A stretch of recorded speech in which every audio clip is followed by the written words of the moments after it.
Lessons. This is Mr. Westbrooks, educator, astronumerologist, and co-host of Unread Book Review with Nick and Rue.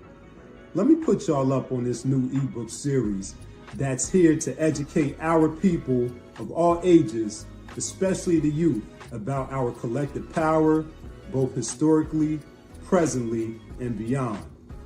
Voices of the Diaspora, written by Knowledge Born Allah, is unique in that it takes the traditional e-reading experience and infuses it with audio recordings, revolutionary songs, and revolutionary music videos. Some of the topics include stories about Black entrepreneurs, stories about Black women who have shaped our world, and stories of Black innovators who've impacted the field of STEAM, plus much more. If you want to know more about this series and what it has to offer, check out our unread episode featuring Knowledge Born Allah, who was also the founder and host of Do the Knowledge Radio. After the interview, go log on to dotheknowledgeradio.com so you can get your copy of Voices of the Diaspora so that you, your family, your community, and your world can be inspired by the stories of visionaries shaping our future and honoring our past. Thank you in advance for your support and continue striving. So I'm on the yard, contemplating my life, things not going well. I'm on the yard sitting there with no purpose. I have no direction. And then that's when I seen this thing walking on the yard. She 5'7" with dimples, potential, wife credentials. I mean, she's a bad mama jamma. Just as fine as she can be. Okay, she's a brick. House. She's mighty. She's once, twice, 3 times a lady. Yeah. I'm sitting next to my boy on the yard, guy by the name of Cliff. When she walked by, Cliff said, "Hey, what's up, Erica?" I was like, "Hey, bro, you know her?" And he was like, "Yeah, that's E." I said, "How well do you know her?" Yeah, because I want to know, have you seen her naked? I'm just going to be honest. Have you seen her naked? Don't get me wrong, if you have, it's no problem, but I need to know today. I don't want to find out later. Let me know right now if you done seen her naked. So Cliff was like, no, I ain't seen her like that. I said, well, shoot, call her back over here. So he calls her over. They engage in conversation. He says, "This is my boy Marcus." She never looked at me. She went, "Hey." Well, little did she know that turned me on right there. I like a girl with attitude, yeah. I like spice. I eat spice. I eat that. Yeah, I like that. Yeah. That was December 12th, 1996. 2 days later is December 14th. I am the graduate assistant for the Lady Tigers, the basketball team. That's how I'm paying for school. So after we practiced, I took them to the cafeteria to eat lunch. While we in there eating, that thing walks in again. I tell the girls, I say, "Hey, y'all see that chick right there? She looks like Mrs. Wiley." That's what I said. She looks like Mrs. Wiley. This is very big because I don't know her. I don't know the generational curses that's been passed through her life. I don't know nothing about her DNA. I don't know how she was raised. I don't know nothing. I just know she looked like Mrs. Wiley. So the girls were like, "Well, Marcus, you think you a player. Why don't you get her?" I said, "Bet." So I grabbed a napkin and I wrote on the napkin, "Are you interested in me? Check yes." That's it. This ain't no multiple choice. I don't give you all them options. You see what the Lord is doing. Check yes.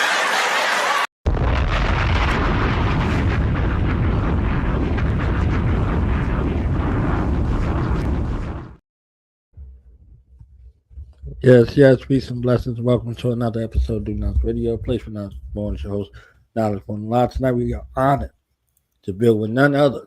This is my thing. This ain't his. If he like it, he might take it with him. If not, he gonna slap me when we get off of the camera, okay? None other than Martin Luther, the king of comedy himself. a divine messenger with a microphone. He brings the gospel of growth, laughter, and truth with every word from the classroom to the comedy stage. He has mastered the art of edutainment, reminding us that laughter is good, but the message is better. Let's welcome a brother who's walking in his purpose and leading with power, an educator, a motivator, and an inspirer, and one of those divine men sent by God to remind us of the truth of God in this existence in this day and time, our brother Marcus D. Wiley. What's happening? And he's from H-Town, y'all, in case y'all forgot. Okay. Already. He's from H-Town. My brother, glad to see you. Glad you made some time. I know you're on the road, so if y'all in Toledo, if y'all in Ohio, if y'all in Michigan, if y'all in anywhere in that little area right there, okay, crank that shooter up. You know what I'm saying? And glad Clarissa Shields on the way in, and tell them to come on out there to that comedy show to see two of the greatest to ever do it on the microphone. Do it and do it well. Thank you. Yes, sir. Yeah.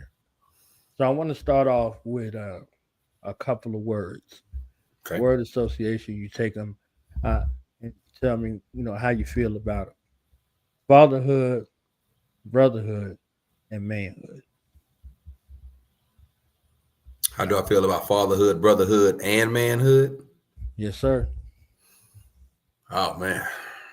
Fatherhood is everything. I got 2 kids, so am I supposed to give you one word or what I'm supposed to say? Oh, no. However you want to paint the picture. Oh, yeah. Fatherhood, that's everything. It really showed me what showing up looked like. Them kids, man, they just want you. They want you present, my daughter, when I come home off the road, as long as I'm there, it's like she loved me for about 5 minutes, and then she off me, but she just like to know that I'm there, that I'm present. And so, fatherhood, I look at that just showing up. It's really not about the money. It's not about what you can do. It's just really being there. What you said, servanthood. Brotherhood, servanthood. Brotherhood. Brotherhood, in my faith, they say iron sharpens iron. And so it's good, for brothers to walk together, and be able to agree. And when you got a brotherhood, you can move mountains. You can do way more things than somebody that's just, solo, that's just an individual. So when brothers come together, man, it's a beautiful thing, regardless of color, regardless of religion, regardless of whatever. It's just brothers coming together with a common goal. And so, definitely with that. And then the last one was manhood. Been a man a long time. Knowledge born. I've been a man a long time now, but manhood, I guess to me, manhood is it's just, I know they don't like to hear words like masculine anymore, stuff like that. People don't like hearing it, but just being a man, same things I try teaching my son, your word is your bond. Say what you mean what you say. Look a man in his eyes when you're talking to him. Say what's on your mind, be respectful. It's just manhood to me, all the good things that one has learned, and then you pass on to the next.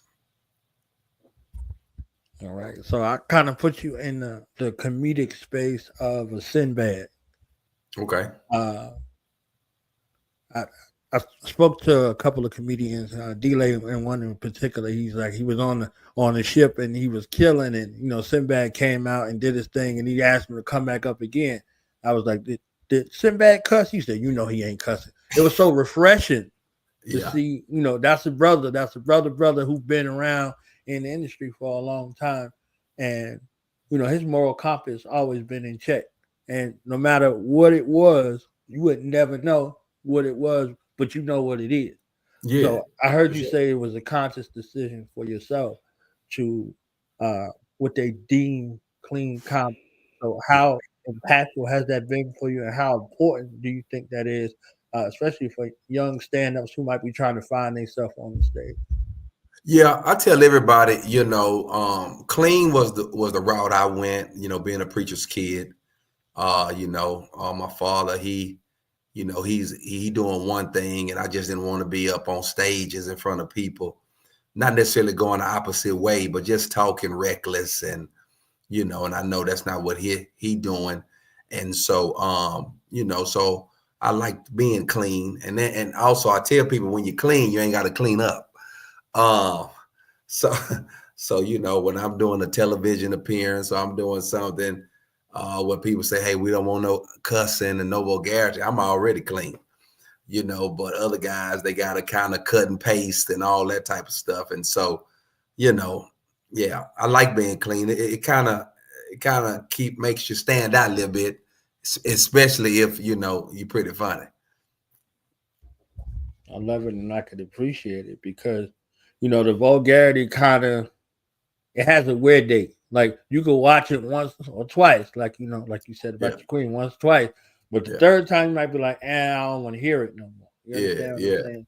So you infusing your spiritual, your religious connotations in comedy. What was that like, initially for you, and how has it grown over time for you? Yeah, I mean, in our book, the Bible, it say you'll know the tree by the fruit. And it's just me. I'm not really, I don't even really be trying to do it. It's just something that just, like I said, I was born in it, and I've been around it all my life. And my dad, he always say, if you're gonna say something, say something. And so it just kind of flow.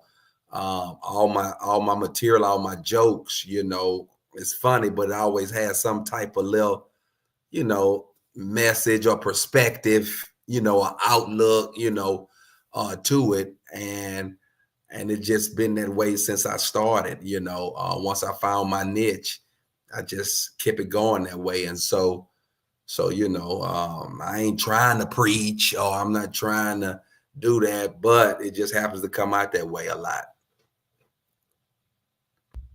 So what was that day like when you actually did find a niche that you were comfortable with? You know what I'm saying? Yeah. Like you found yourself on stage, you found your authentic voice as far as how you wanted to craft your message and put it out. What was it like? Yeah. I say it took me about 4 years. I started in 2002, and I think around 2006, that's when I kind of knew, my approach to comedy. I'm a theme writer. And so I write based off of a theme. I don't deviate. I'm not here and then there and then here, like the last project I just did, Marriage is Major Surgery. I'm staying right on beat, the entire time. And so around 2006, that's when I kind of knew, okay, this is my thing. If you go back and look at old projects, whether the project was called When the Church Met the Club, whether it was called How to Live Holy When You're Horny, Pretty Women Never Get Married. I've had all these different types of themes, that I've done. And so, I say 06, that's when I kind of knew, okay, this is my lane. I'm not trying to be like this person or that person. This is what I do. Yeah. I was joking with you before we went live, and I told you I had got Malcolm X and not Detroit Red and Ali Sadiq, right? So he got both of them switches right there. You understand what I'm saying? So what was it like with y'all two connecting? How far back does that relationship go? And what kind of brother is he to you and you to him? If you could share a little bit of that. Oh, sure, man. Ali, I tell everybody he is an acquired taste. Okay. I met Ali when I first started doing comedy. Ali, he was doing it maybe 4 years before I started or something like that. But he was a hustler, legally this time. He had all the comedy rooms in Houston. And so when I started, I would go to these rooms that he had and, kind of work out. And then we became cool and we started traveling. We would take road trips and do a bunch of colleges, all across Texas. We would drive and all that. And then as the years just, went on, we would see each other in the airport. He was on tour Once Upon a Time with D.L. Hughley and then Bill Bellamy. I was on Yolanda Adams' morning show doing my thing, but we would cross paths a lot on this block in Houston called Alameda, or we would see each other in the airport. And so back when the pandemic hit, this when we reconnected. And man, we would go work out every day. We would do about 5-6 miles. We joined a little gym. We was working out. And, his star began to just shoot up. And then once he put out Domino Effect, man, it just kind of took off for him. And then, he's such a good friend to where he wanted to show me, or he wanted to turn me on to it. So some people give you a piece of the pie, but Ali gave me the recipe. He gave me the recipe you go do it now. And so turn me on all of his connects and all his people management, all that type of stuff. And so, man, he a real good dude, man. Really, he's solid. If he say he gonna do something, he gonna do it. If he don't like something, he gonna tell you. You don't never have to worry about hearing something he said through somebody else. And that's what I like. That's what I like about him. So I say he an acquired taste because some people they can't take straight shooters, but I love it because I feel like I'm one as well. Definitely. So, you slid by Yolanda Adams real quick. You understand what I'm saying? That may not mean nothing to you. You understand what I'm saying? But I mean a whole lot of something. So what was that connection like? How did God favor you in that way and put you in that position, you think? Man, I met Yolanda. I did a show in Houston, and these people were honoring Yolanda. I had no idea they were honoring her. And I was on stage that night, and I think it was like some Houston Chambers of Commerce, one of them uppity events where everybody dressed up, and I'm on stage performing, and it seemed like nobody in there was laughing but Yolanda. It's like she was the only one in there. And Yolanda got a certain laugh, man, that, you wish you could take it with you everywhere you go. And so at the end of the night, we were at the Valet, and she said, man, young man, you was awesome tonight. And I said, I appreciate that. And she jumped in her, she didn't have a Bentley then. She had a Range Rover. She jumped in her Range Rover, and I jumped in my Toyota. And we went our separate ways. A couple of months later, the Yolanda Adams Morning Show is coming to Houston, right? On February 14, 2006. And the comedian that they had to be on her show ended up something wrong with the contract. It didn't work. They started auditioning people. And Yolanda said, man, I met this guy I think would be a good fit. And she brought my name up. Some of the folk at the radio station knew me. They got in touch with me, wanted me to come audition. I auditioned for like 3 straight Fridays. Then Yolanda was like, you got the gig. And so at that time, Yolanda, man, she taught me how to be a professional. She taught me how to take care of the people who are around me, like my manager and my assistant and all this type of stuff, because she's probably the best gift giver you're going to ever meet. She take care of her people. And then, she taught me that, showed me how to, handle my family, because when you kind of like the one in the family as it relates to, making the money and look like the most successful one, family come. And so she kind of taught me how to handle that, definitely how to be a professional, how to have value for myself. Don't worry about other people. Don't worry about them not valuing me. I need to value me, and man, she just, probably the best boss I've ever had in life. The best. Yeah. Beautiful. I know you did, some time in academia. You did some time as an academic, and then you did some time as a professor. What were some of the lessons learned in regards to that? Because in one of the specials, you said if you don't have no stick-to-itiveness, you related that to marriage. And if you had things like deal breaker, you understand what I'm saying? Like, this may not be for you type of situation. So navigating through the education system, what were some of the things that you gleaned from that experience from a student and also as a professor? Yeah, so I became a professor the same year I became a stand-up in 2002. I just did stand-up to September 2002 and been a professor of January 2002. So I started a little before, but the same year. I always wanted to be a professor because I had some really good professors at Texas Southern University when I was coming up. And I took a piece of all of the ones, all of the things that I thought was great with my own stuff.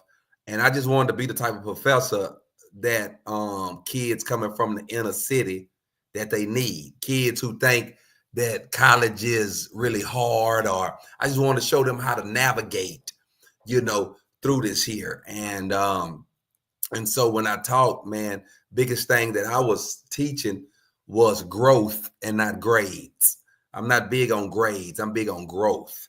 And so when you're in my class for a semester, I'm looking at your growth. Your growth is what's gonna be an A, what's gonna get you an A. It's so many classes that I've been in where I made an A, I ain't learned nothing. And then this class that I made a C and I learned everything. And so I was big on growth, not grades. And then I also talked about in my classes about being on time, because I let them know it's a reason, time means something, a lot of times our people have this fall through mentality. I'm gonna fall through there. I'll be by there.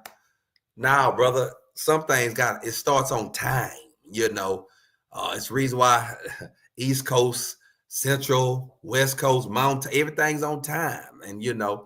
And so, and I always would tell my class, people who have time down, money normally up. And so if you can get time together, promise you it's going to help your bread game as well, because you'll realize time is money. And so I was, just teaching all that, not really subscribing to my students' problems, but more to their purpose. Because I'm letting them know until you learn how to handle problems, they're going to keep knocking at your door. They keep knocking. And it ain't that people who have purpose don't have problems. They just handle them better. They just understand this ain't the end of the road because I have a problem, and all that. And so that's what I was doing at the HBCU, because that's what a lot of the students needed. That's what they needed to know, And so, man, I love teaching. It's greatest, but I just think time has gone by now to where I don't know if my style really worked. They do too much filming now. They want to film everything. Yeah. One of those joints you said, I come from that generation of minding my business. Yes, sir. Yes, sir. Yes, sir. Now, you gave us the gift of writing, so writing jokes, is that different from putting this book together and compiling your thoughts? And what was it like after it was done, seeing something that you created and having it, distributed out to the world for the world's public scrutiny, quote unquote? Yeah, so I would be on the radio telling all these stories, and Yolanda said, "You need to write a book."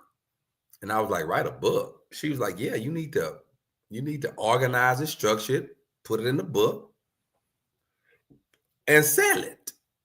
She was like, "You need to get you a book." And so I did it. I put it together. My book called Hustle and Faith. I talk about how God honors your faith but rewards your hustle. And it was good. A lot of people, got the book, read the book, liked it, because I just I'm a storytelling comedian. And so me telling stories in this book, whether I'm telling it on stage, I'm just trying to connect. I'm just trying to connect with people through my experience. I'm not saying this is the way it need to be done or anything, but definitely just sharing my experience through the art, whether it be on stage or whether it be in the book. And they say real recognize real. And so that's all I try to do. That's definitely real deal right there. So your takeaways from radio podcasting, you did a multitude of things right there in regards to that. So what was those experiences like, and what's something that you learned, like a major takeaway from, radio hosting, podcast, things like that? Whew, you got to get it while it's there. When we got off the morning show, 10 years with Radio 1 Reach Media, we had good numbers. We were a great show. But what tends to happen is, companies and people, and they move on, regardless if it was good, they move on. And so I think what I learned most about that radio is when you have an opportunity, you need to definitely take full advantage of it, because you never know when it's going to be over. You never know it's going to be over. And so, and I did that. I mean, I bled that radio, I bled the radio, as Martin Lawrence say, I rode it till the wheels fell off of it. And so, they didn't owe me nothing, when it was over, because a lot of good things happened from me being on the radio. But I just would tell, don't take nothing for granted. You don't know how long something gonna last and all that. And so you need to maximize the opportunities that present themselves.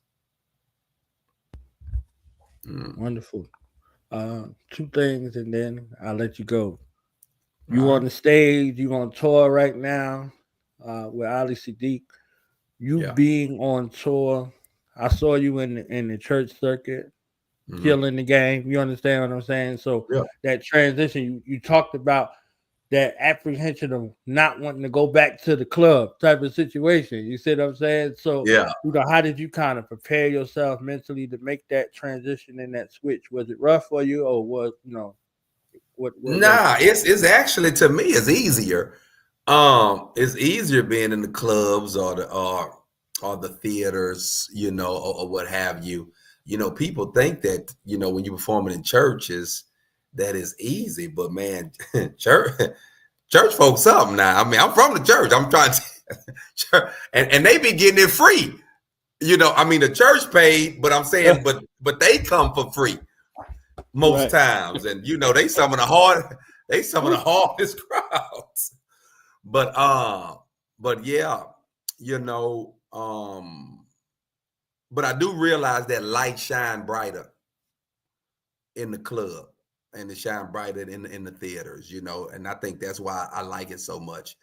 A lot of times when I'm in those settings, people be like, man, you didn't cuss, you ain't, do you drink? I mean, oh, you a pastor? You get all this. Man, you was funny, man. I ain't just never seen no dude that cussing be that funny, and all that. And so I think that shines brighter, or that hold way more weight than when I'm just doing it at a church. Though I love the churches now, don't get me wrong. But I just think that, that's what it's for. It's for us to come out the church walls and shine light other places, And so, yeah. Last thing, do you celebrate yourself and the importance of a self-care regimen? Do you have a self-care regimen? And then the third little part of that question is in regards to your health, as a Black man, middle-aged, do you prioritize those things? Most definitely. I'm getting better at it now. I probably walk about 5 to 6 miles 3-4 times a week.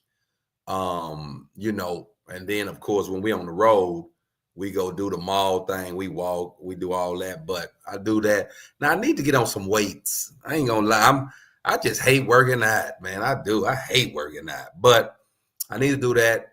My eating habits, they decent.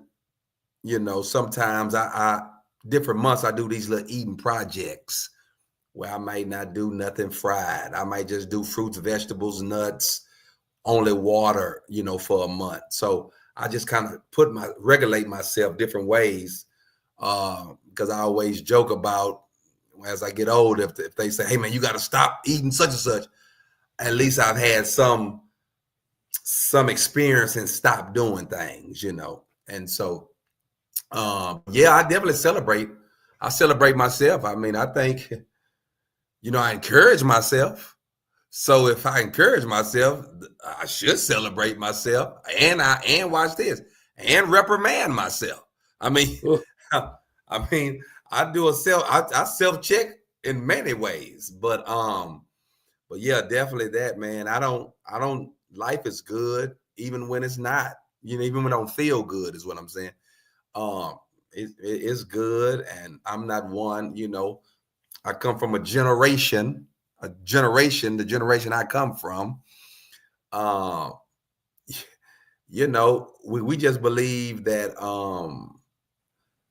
it's not good or it's not over until it's good.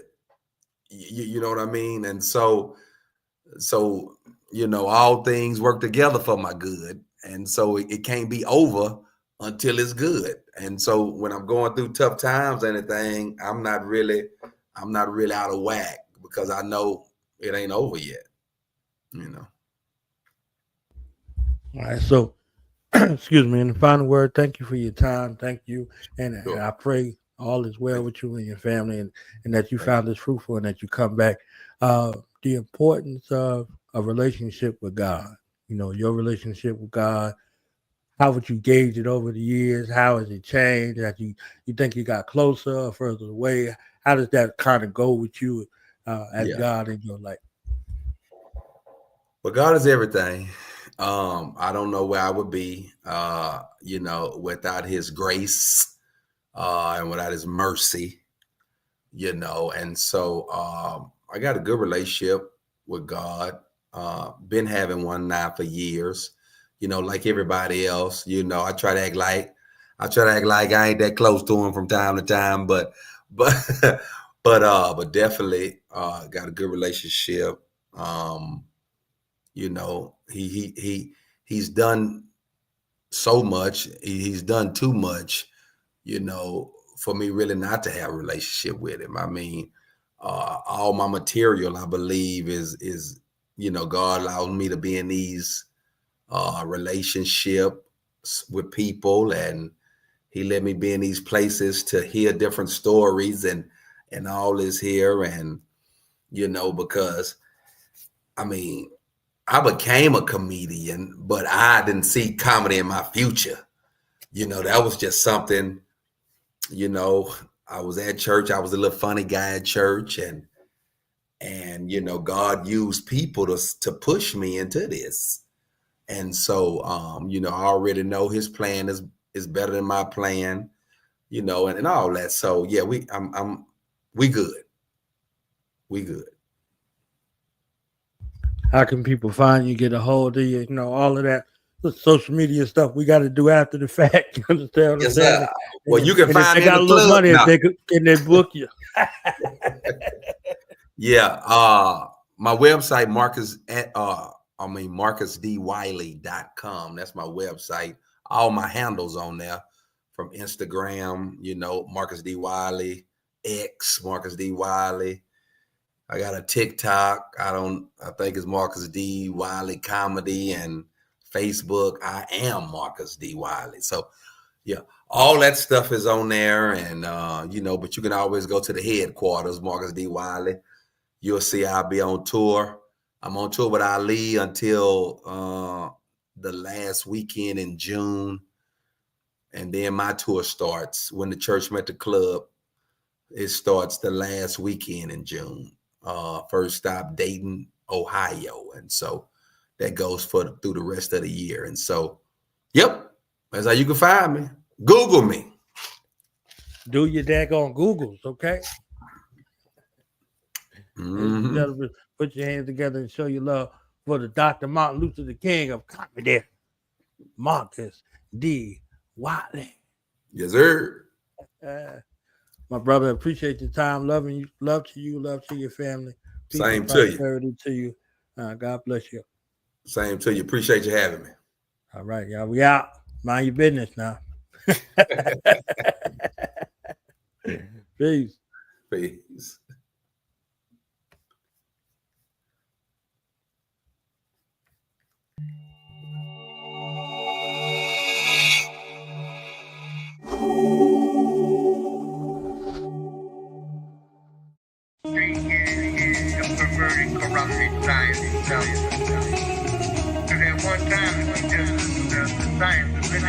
popping here on this planet. Science of life.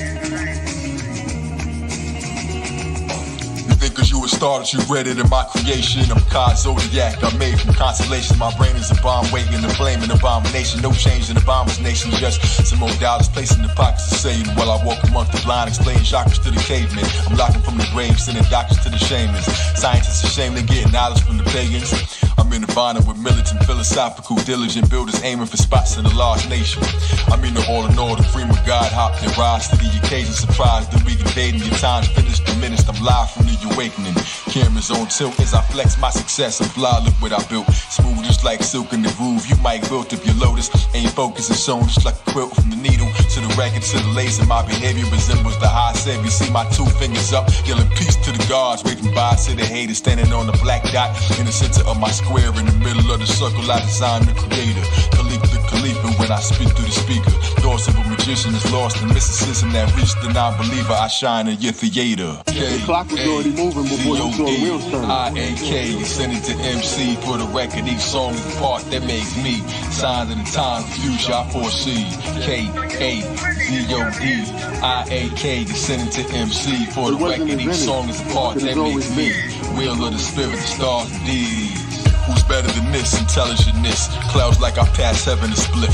Killing cops, shaming treacherousness. You serve the devil, you're protecting the myth. Professional hitman, I spit excellence. I connect you to bliss. Grab this pebble from my hand and I let you exist. But if you don't, well, I spit a ghost spell. Get off my coattails. My coach is our God. I live it so well. The life of a G as high as can be. A soul model, what your role model aspires to be. True boss life. In order to lead, you need foresight. We can't rich for PRT. We ain't poor, right? Error of the rich righteous. That fix the crisis of the terror of the mid-lifeless. The myth virus infecting the whole planet. Infected the globe with manic depressing. My soul answers the questions. I'm like Osiris flying in the gold-plated sky disc with no pilot. Kingdom of heaven, you can walk through my gate but speak certainty. Silence is a virtuous trait. I was more amazing, I ain't have to learn to be great. When every child's born, they ain't have to learn to create. It's when it feels rejected, that's when love turns into hate. God leap through a hole within space. Welcome to my dimension. When you think of the God, well, I'm the guy you mentioned. KAZOD, IAK, you send it to MC for the record. Each song is the part that makes me. Signs of the times, the future I foresee. KAZOD, IAK, you send it to MC for the record. Each song is the part that makes me. Wheel of the spirit, the star, wheel of the spirit, the star,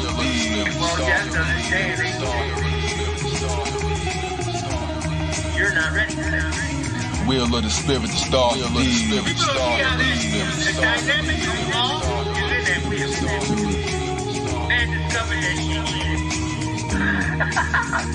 You just ain't ready to take on that dimension.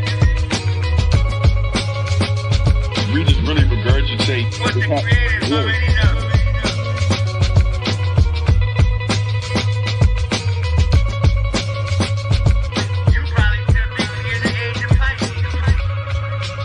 No matter how we try to spin it,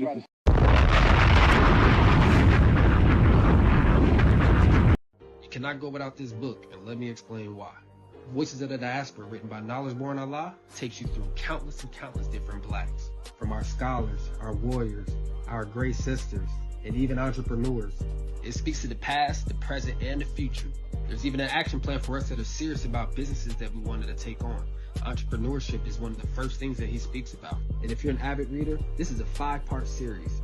So this is not only a great resource for ourselves, it's a great resource for us as parents. We can teach it and incorporate it into our lesson plans for our children.